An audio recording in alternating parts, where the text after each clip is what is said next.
It's time for the Wendy Williams Show. Today, newsman and talk show host Anderson Cooper dish about his favorite reality stars. Plus, the stars of Dredd 3D, Karl and Olivia Thirlby. And a safari in the studio? Wendy's getting up close and personal with wild animals. Now, here's Wendy.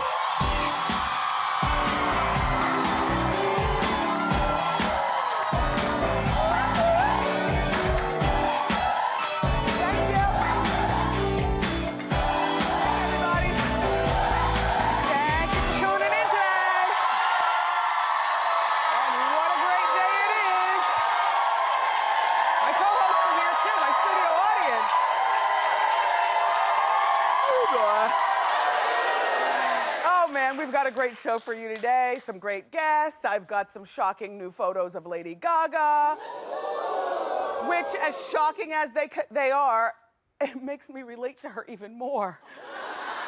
I'll explain. Let's talk about it. It's time for Hot Topics.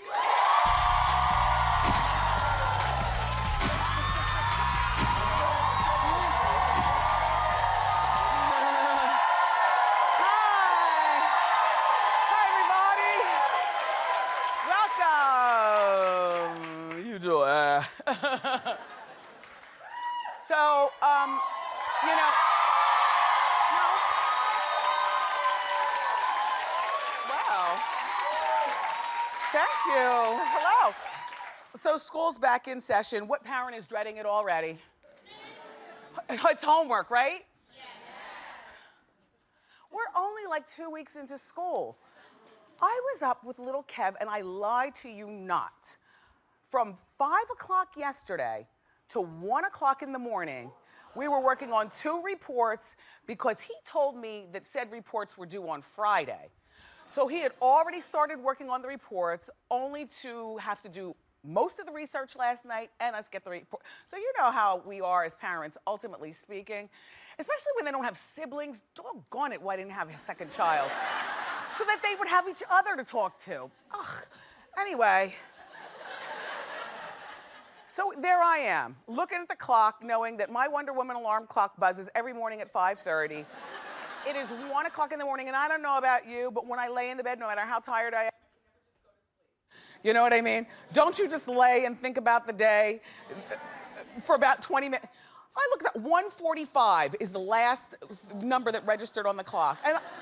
And I slept with the TV off. I've been doing that since the new season because, you know, for all my adult life, I've been sleeping with the TV on. I said, you know, let me try something new. Look what I've been missing all these years. You actually get a really nice night's sleep. But I wanted to crack his skull and choke him out. But we finished with the report, and you know, I always tell him if I'm going to participate, then we're gonna get at least a B. You know, nothing less than a B. But there we were working. So school's back in session. Eesh. Anyway, so I missed a lot of TV last night, but I saw clips from some of the things that I wanted to see. Like, did you see Kelsey Grammer last night on Piers Morgan? You know that, some of you over there saw it. Kelsey walked out on Piers Morgan when he saw that Piers was, I guess, going to talk about his ex-wife, Camille. He happened to have seen the photo. And now mind you, Piers Morgan is a live show like this. Can you imagine a guest walking out or not showing up? Wait, because I have a plan B. I always have. I'll tell you, I'll share that for you in just a moment. But look. So, I mean, he made do. He filled in with some political experts, which, you know, wouldn't have me hooked. I wanted to hear Kelsey talk about his show Boss, which I love on Starz Network. But here's the thing. Kelsey, you've talked about Camille, and even yesterday morning here in New York, Rosanna and Steve, they talked to you about Piers. You've come here on our show and talked about Camille also, with your new lovely wife, Kate, in the audience. I've seen you talk about her. Was that a publicity stunt? Why did you walk out on Piers? Either way, I love his show, Boss. It's one of my Friday night fixes. It comes on at 9 o'clock on the Starz Network, and Sanaa Lathan has been added to the cast, and T.I. too. I know. But in the meantime, because you know, when you're a live show, you have to plan for snow days or a flat tire on a celebrity, and somehow you just don't have a guest, in which case, this is what we do. Juicy, juicy hot topics. Ask Wendy. We have lots of Ask Wendy. We would do fan out. What else do we do? Celebrity look-alike. We make a fashion show out of the staff, because there's a real interesting bunch of people. Exhibit A.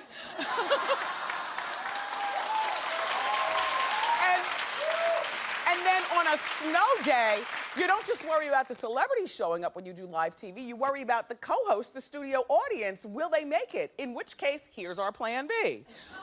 On snow days, when we even think that the snow is gonna hit the ground, we all stay in hotels in Manhattan, so everybody's, you know, like nearby. Then we all come to the studio, and we all know, I tell everybody, be prepared to be my studio audience co-host, except for the cameramen, because they have to capture it all. And then we'll do Ask Wendy with the studio audience, juicy, juicy hot topics, and more. Like, you always have to have a plan B. Piers, that was a boring plan B. we gotta do better than political talk. Anyway, okay, so Simon Cowell may have found his new Susan Boyle last night on the X Factor. Did you see?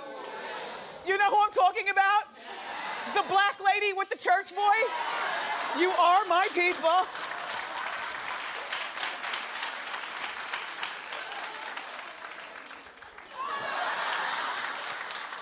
Her name is Panda, and as in Panda Bear.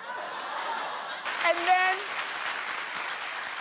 we can't play her singing because some sort of musical conflict or something, but she sang the Sam Cooke song called Bring It Home, and she sang real well. I'm looking out for Panda on X Factor.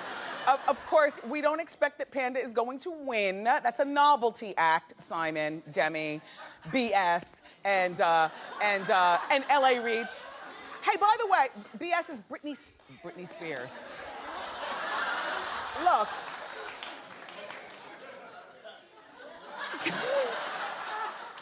Look, doesn't it seem like L.A. Reid is on a totally different show than the rest? Like, there's a show going on over here with those three, and then there's L.A. in his, you can smell the money of his suit through the TV, and his class and sophistication. And then there's Demi Lovato. I really, she's just all kinds of clap, clap, clap. So, look, there's big news over at The Voice, though.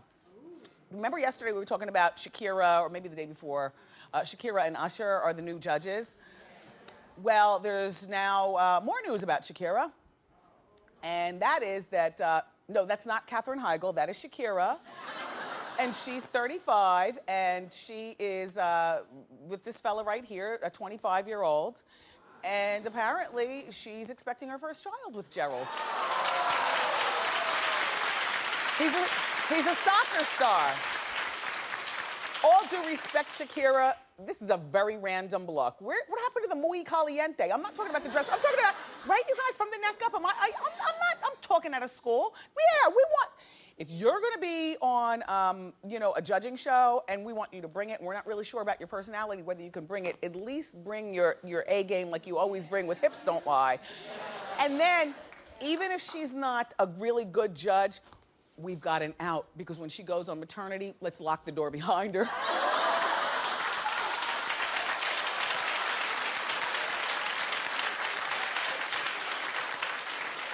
So, it's been a while since we've said these words, but it's time for a Lindsay update. Hit it!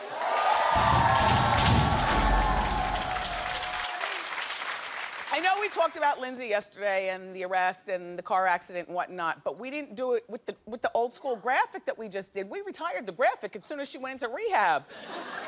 But we saved it just in case she slipped.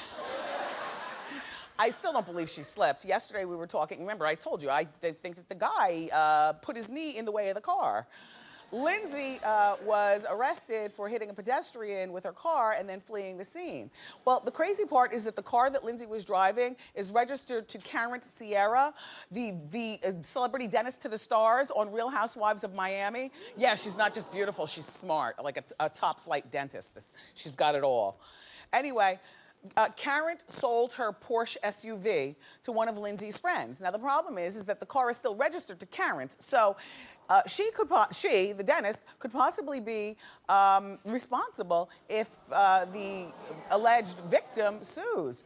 But now there are conflicting reports on exactly what happened right around the corner here in Chelsea in New York, outside of the Dream Hotel, when Lindsay was 2:30 in the morning trying to pull into the parking lot. That was a good backtrack, right? Thank you. Because sometimes I know when you watch the show, if you run to the bathroom, then I need to keep you up to speed. I know that's how I am. When I watch TV, if I miss something, as soon as you flush, there's so much noise that you miss the best part.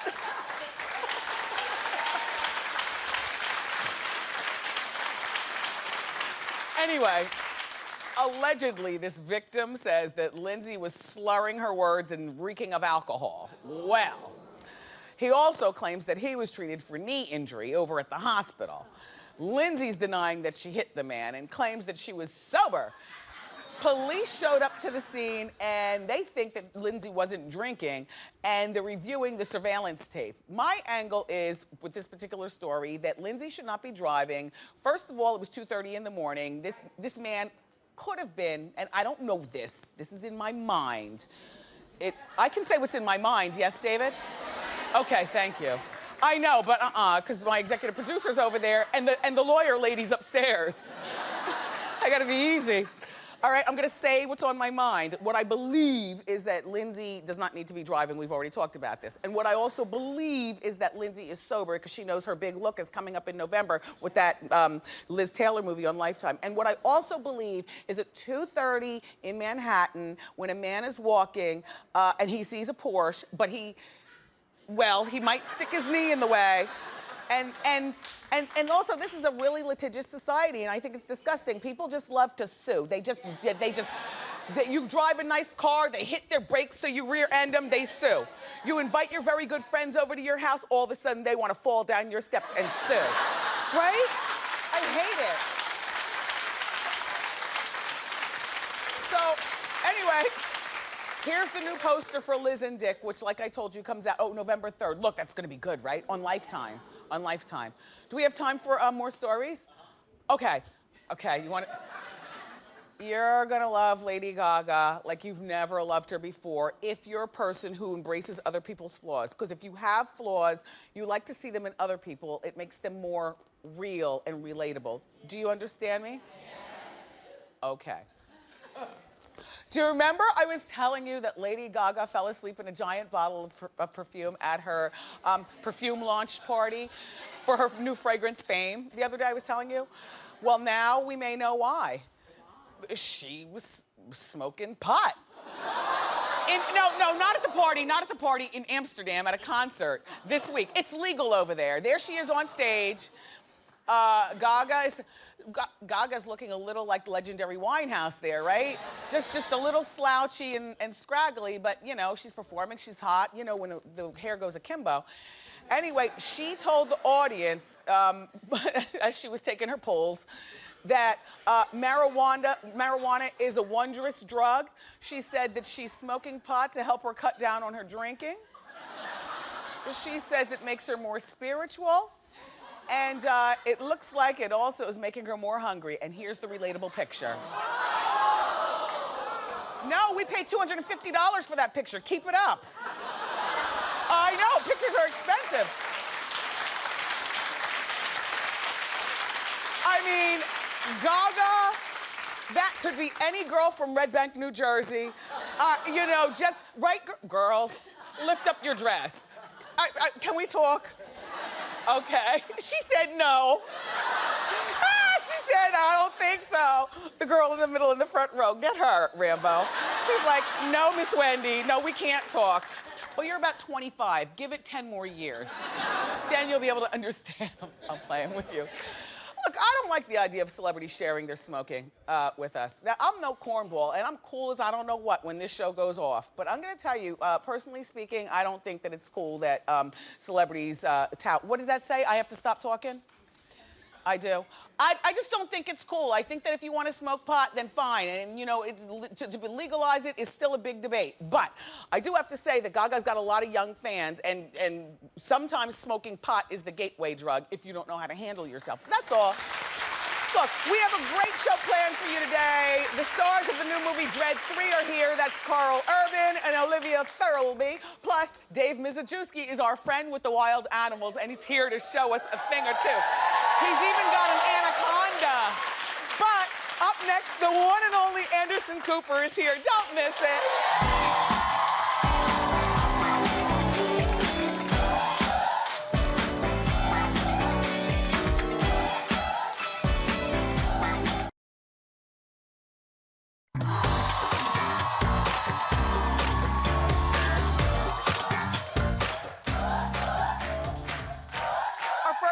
Is the only person that I know who feels as comfortable in the middle of a war zone as he does interviewing Honey Boo Boo Chow. Please welcome Anderson Cooper.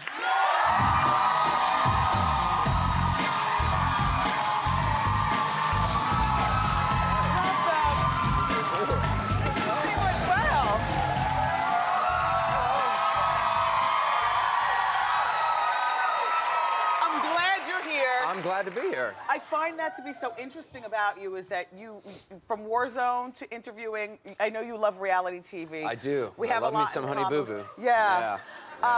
So you're serious but silly. You just seem like such a fun guy. Yeah, you know, I actually watched, I mean, has everyone watched Honey Boo Boo? Yes. Yeah, I like to prepare for an interview, like as you do. So I watched a Honey Boo Boo marathon all weekend long. I'm fully. And what I love about Honey Boo Boo is every time they show the outside of their house, there's a train going right by the outside of their house. And I asked June, the mom, like, how often does that train go by? And she's like, well, on a good day, every 15 minutes. It's like, wow, that's a lot of train. Well, congratulations, too, on the second season of your show. Yeah, Anderson Live. Yeah, thanks so much. Appreciate it.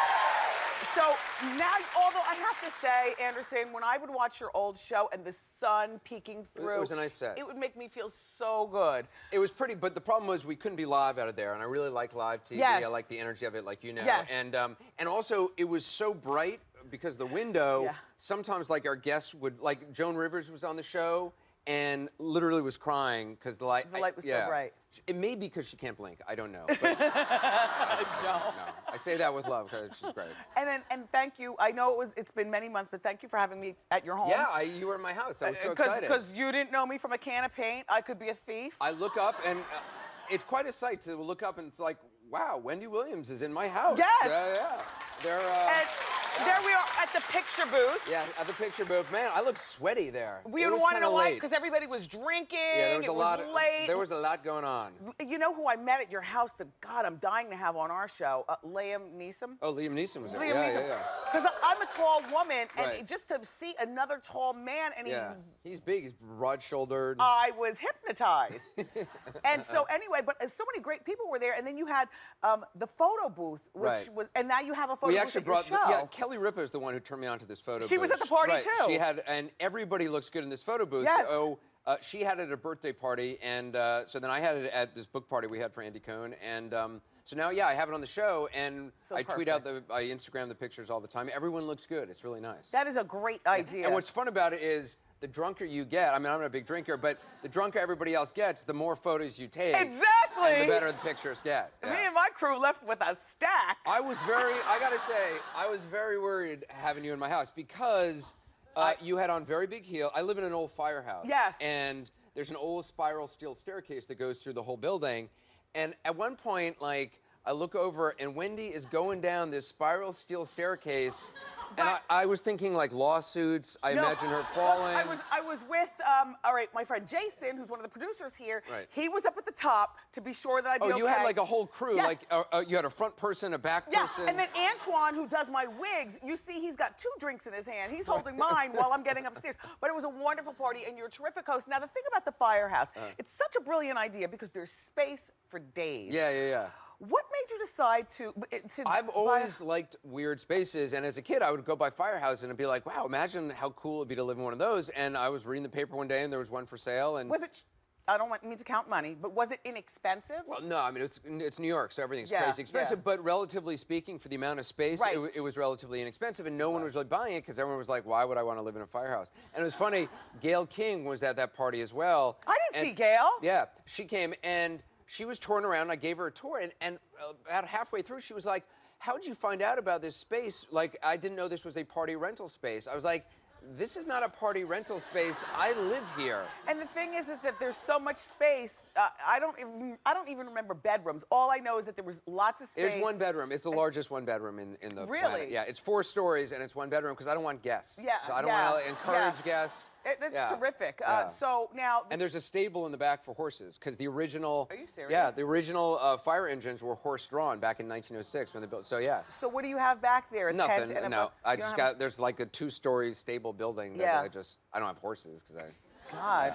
That would be crazy. So now, your nickname is the Silver Fox. I have nothing to do with that. Your hair is beautiful.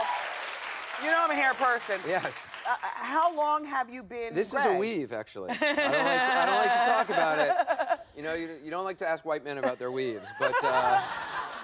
when did you get your first gray? I started going gray when I was like 20, and which was a shock. It was a little bit weird. And then by 26 or 27, I was really gray. And there was a moment I was like, I once asked my barber, like, should I color this? What would it take to color it? Yes. And he explained the process. And like I'd seen people in like salons sitting there with like old copies of Rosie with like tinfoil in their hair. Yes, yes. I was like, I'm vain, but I'm not that vain. I cannot do that. Okay, right here, you're on TV. Yeah, that's me when I was like 22. I have a little gray there. You can't really see it, but that was me. So you've always in been Rwanda good in the genocide. Yeah, and that was in '93. Yeah, you are. I was doing kind of an '80s swoop, flock of seagulls swoop right there. Yeah. Well, serious news journalism is I guess your main thing, because that's what we knew you first from. Yeah, it's my first love. Before Honey Boo Boo Chow. Before Honey, yes. Yeah. But what's your guilty pleasure on TV besides Honey Boo Boo? What do you, oh what do you man, love? I mean, there's so much. I love me some Real Housewives. What's your favorite franchise, or you don't have one?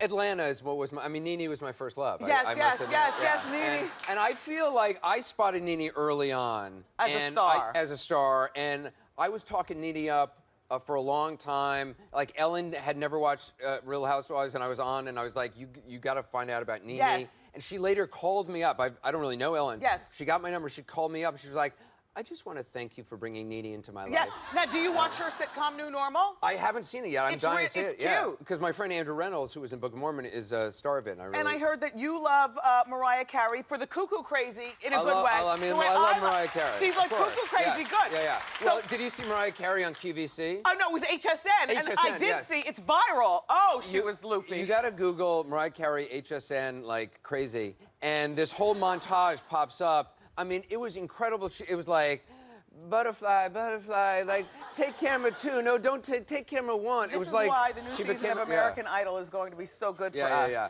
Well, you know, it was funny, actually, I was at a party with Andy Cohen, who had that book party, years ago, before Andy Cohen was really well known, and it was an Oscar party in L.A., and Mariah Carey walks by. I don't know Mariah Carey. I would never in a million years deign to even talk to Mariah Carey because I'm so shy. Andy, who was, at that time, nobody, wasn't well known, taps her on the shoulder. She's passing by and goes, Mariah. And she looks at him like, what? And he goes, you're on fire.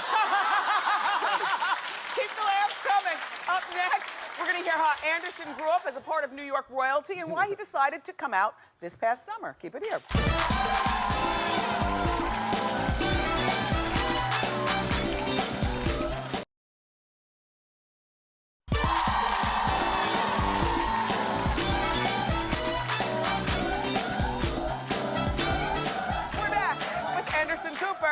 And on your show, excuse me, we talked about the live TV earlier. Yeah.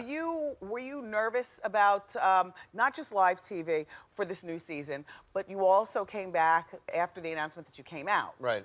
I wasn't nervous about it. I mean, I've been out since high school. I came out to my friends, my family, and stuff, and I've always been out at work. And I just, as a reporter, you don't really want to be the story, and so I just never felt it was appropriate to really talk about in a work context because it just wasn't, it seemed like inserting myself into a story. Yeah. But at the same time, I didn't want to send a message that there was anything I was embarrassed about or ashamed about, and I didn't want to give an impression to any young people that there is anything to be embarrassed about being gay, and there isn't, and I just wanted people to know that I'm very proud and couldn't be more happy and comfortable.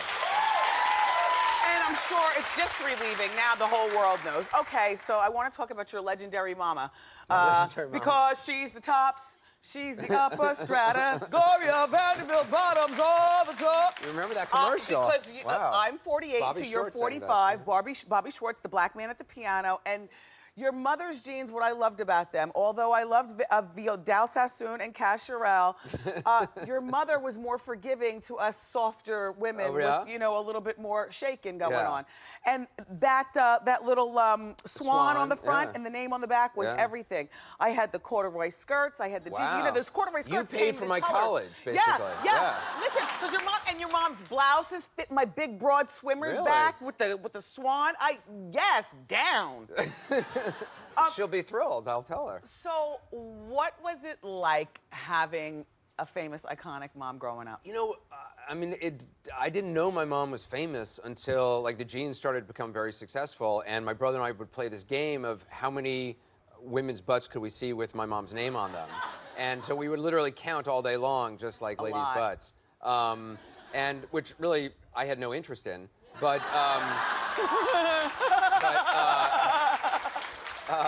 I was actually looking for the name, But you never thought that, because I heard a story about you stealing cutlery. So apparently you always thought the financial bottom was going to drop. See, my dad was from a very poor family in Mississippi, and so he was a writer. But you know, that side of the family seemed much more real to me than my mom's side of the family. She came from a kind of a very broken family. Your dad's the Cooper? Yeah, my dad's Cooper, and so I was very close with the Cooper side. I didn't really know much about the Vanderbilt side, and so I always felt, you know, my mom and my dad both always stressed the importance of achieving something of your own and not kind of, you know, just taking anything for granted. So I always was very concerned about like financial security. So I started working when I was 10 because I wanted to earn my own money because I thought one day if we all go broke, I'll need to support myself. Right. And I used to steal cutlery. I worked as a model when I was a little kid because it was the only job you can get when you're 10. Yes.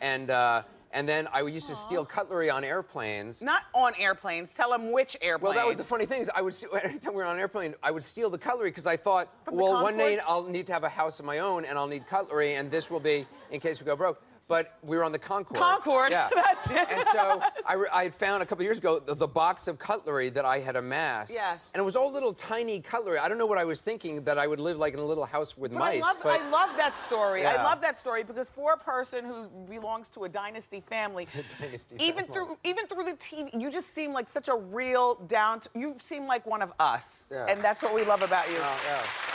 So now, Anderson, before you go, okay. I got you something Wendy show style for your new office. Excellent. Because, yeah, I know you have a new studio. John, don't turn it around. Just, this is John. Yes. Oh, my God, this is amazing.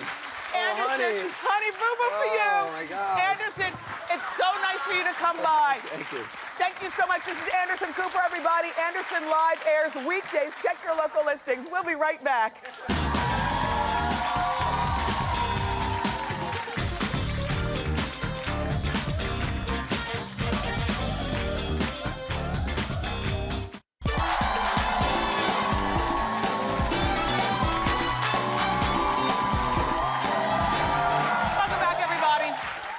It's always an adventure when our next guest stops by.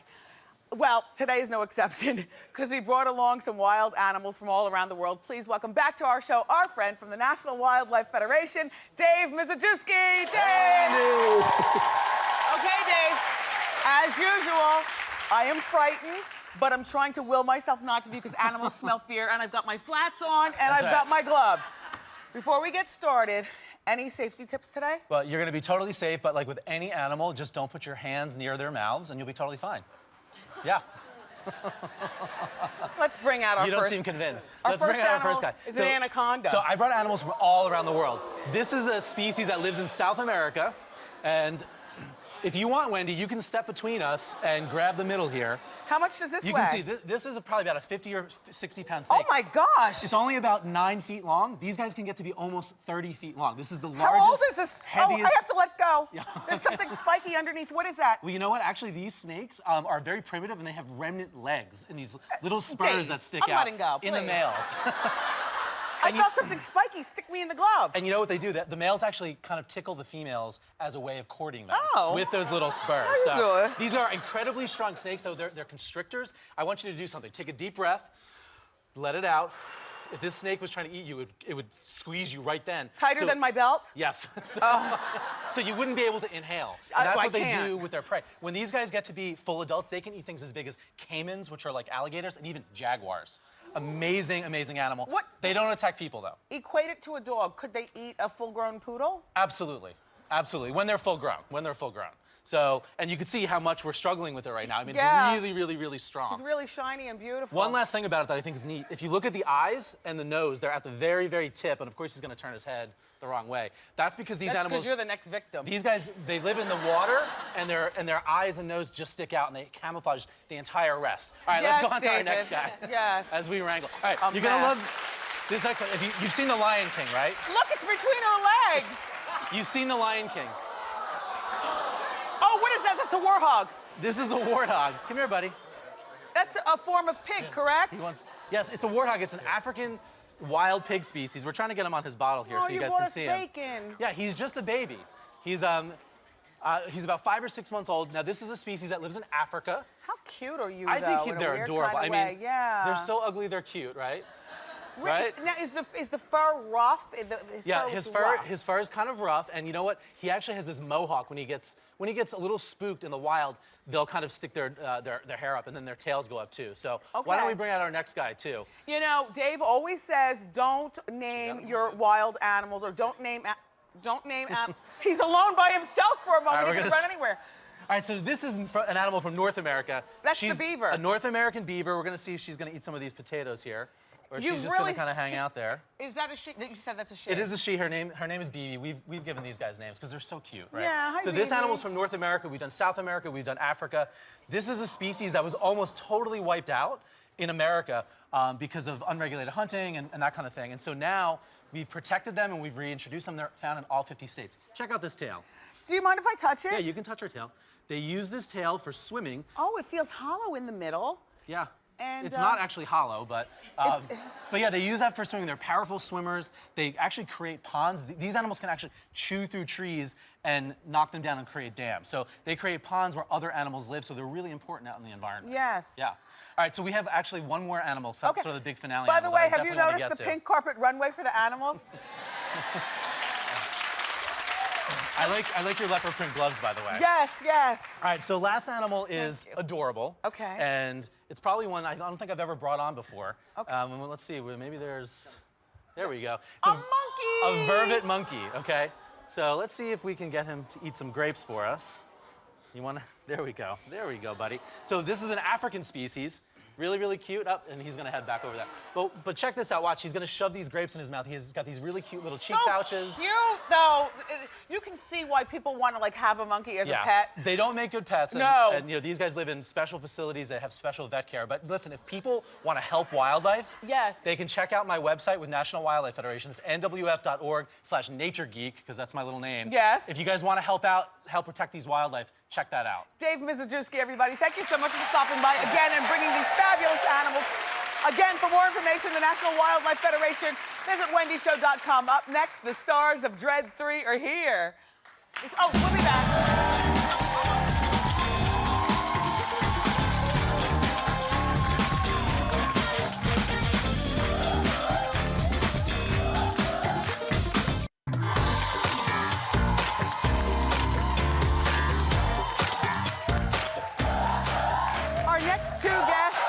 Burst on the scene this weekend with the highly anticipated, darkly intriguing, action-packed movie, Dredd 3D. Please welcome Karl Urban and Olivia Thirlby.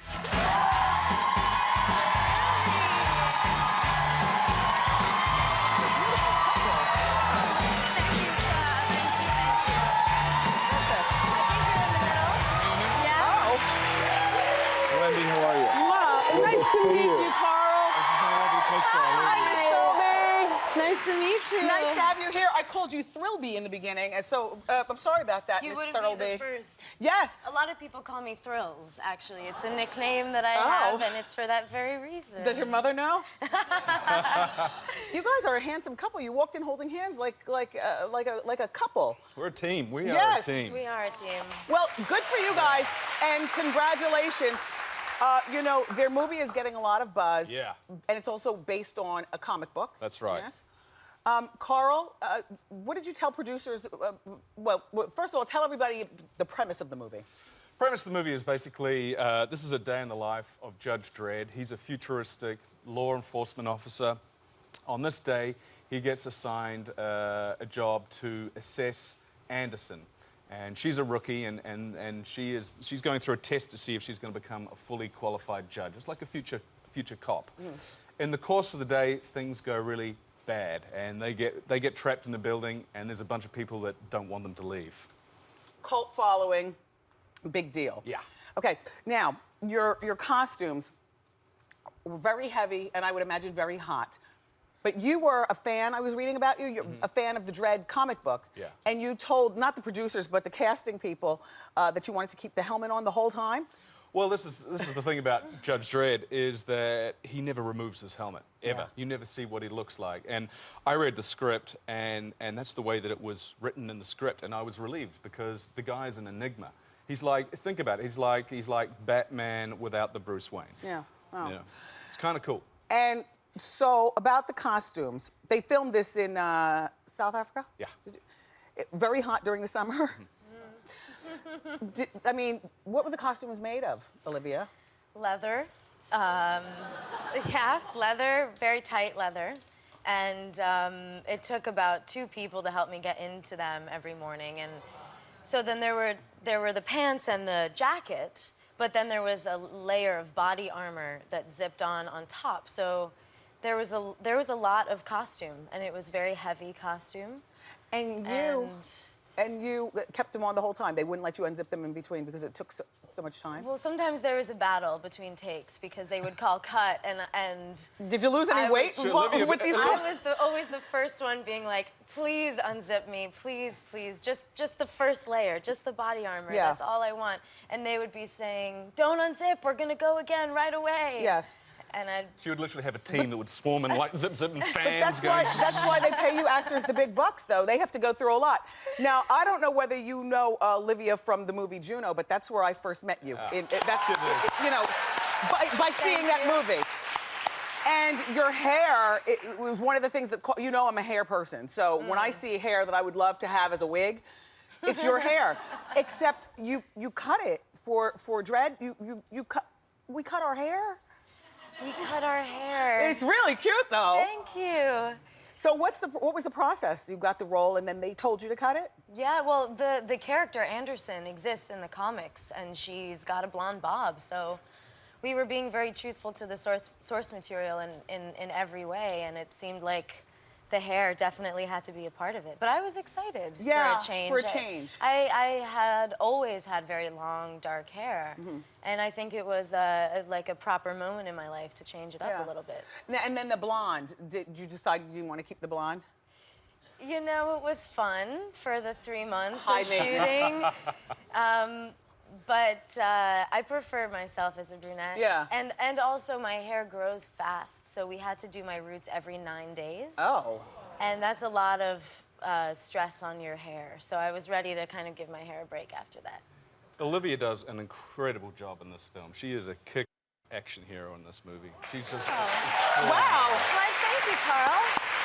Now, Karl, you live in New Zealand with your wife and kids? That's correct, yeah. And how did you meet your wife? I met my wife. She used to be a makeup artist, and we Oh. met on a job.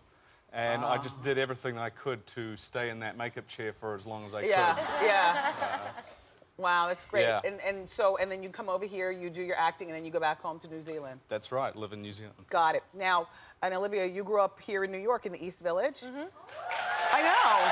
Yeah, representing. Did you always want to be an actress? I did, yes. From a very young age, I think that was just always my favorite kind of thing to do is play pretend and. Do you still have family in the East Village? All my family. That's perfect. So you're here in New York. You're going to go over there afterwards and have something good to eat. Yeah, actually, I was with my family last night for Rosh Hashanah. Perfect. Yeah. Perfect. I want to thank both of you for stopping by, and I wish you well with your new movie. It looks like it's going to be another hit. Dredd 3D opens in theaters tomorrow, and we'll be right back. Keep it here.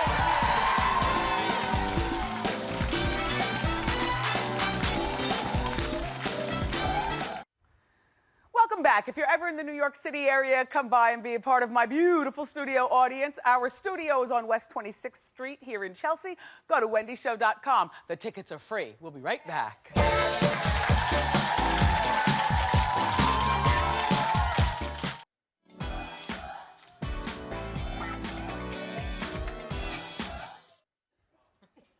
Doing.